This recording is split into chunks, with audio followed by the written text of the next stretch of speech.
सावन का महीना जो हमारे 12 महीने होते हैं, 12 महीनों से जो सावन का महीना है शंकर भगवान जी को सबसे ज़्यादा प्रिय है। इस महीने में कोई एक लोटा जल चढ़ाए, बेलपत्री चढ़ाए, कोई भी श्रद्धा से सुमन अर्पण करे, भगवान को उनको अनंत फल प्राप्त करते हैं।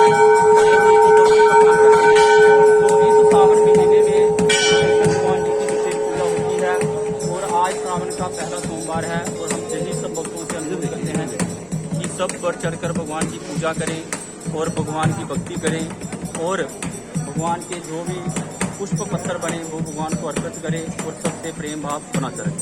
आज का जो युवा वर्ग है वो कितना आकृष्ट है हमारे इन उत्सवों की तरफ, जिस तरह से आज पहला सोमवार है सावन का, कांवड़ की यात्रा है, अमरनाथ यात्रा है, तो धार्मिक उत्सव हिंदुओं के हैं, उसके साथ किस तरह से युवा वर्ग जुड़ा हुआ है? देखो, सारे तो युवा नहीं है, चलो फिर भी कुछ युवा भगवान की तरफ बहुत आकर्षित हैं।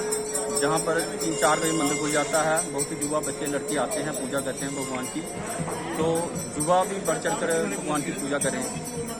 तो किसी तरह की जरूरत है धार्मिक श्रद्धा को जागृत करने की युवा वर्ग में? तो यही है कि भगवान शंकर भगवान जी उनको अपना आशीर्वाद प्रदान करे तो उनमें अपने आप जागृतता उत्पन्न हो जाएगी। बोलिए गजानन भगवान की जय। इस सावन महीने के अंदर, ऊपर देखिए, सावन महीने के अंदर बड़ा भारी महत्व होता है, क्योंकि सावन महीने के अंदर माता गौरा ने जन्म लिया था। 1 साल के 12 महीने का सावन महीना, आद्य सोमन दित रोशी, बुध शुद्ध मंगल की रात्रि, रोहिणी नक्षत्र लगे हुए, सवेरे 4 बजे का टाइम माता गौरा ने मैनामंत की कोख से जन्म लिया था। इसीलिए सावन महीने के अंदर पूरा साल एक तरफ होता है, सावन महीना एक तरफ होता है।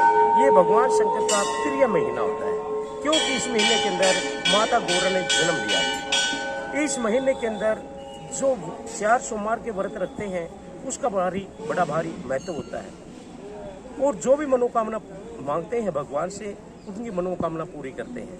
सावन महीने के अंदर बेलपत्र की पूजा चढ़ाने से, आँख धतूरा ध्रुव बेलपत्र चढ़ाने से अति फल प्राप्त होता है। इनका नाम भोला भंडारी है।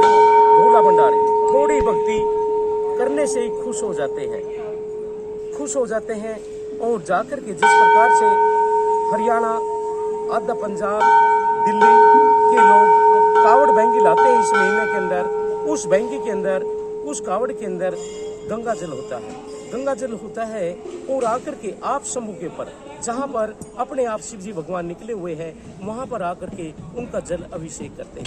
उस जल अभिषेक करने से जो कावड़ लाते हैं जप तप व्रत तीनों का महत्व प्राप्त हो जाता है। तीनों का महत्व प्राप्त होता है। जप जैसे कुछ भी बम बम बोले, जय भोलेनाथ आवाज निकालते हुए, जयकारे की आवाज निकालते हुए जाते हैं।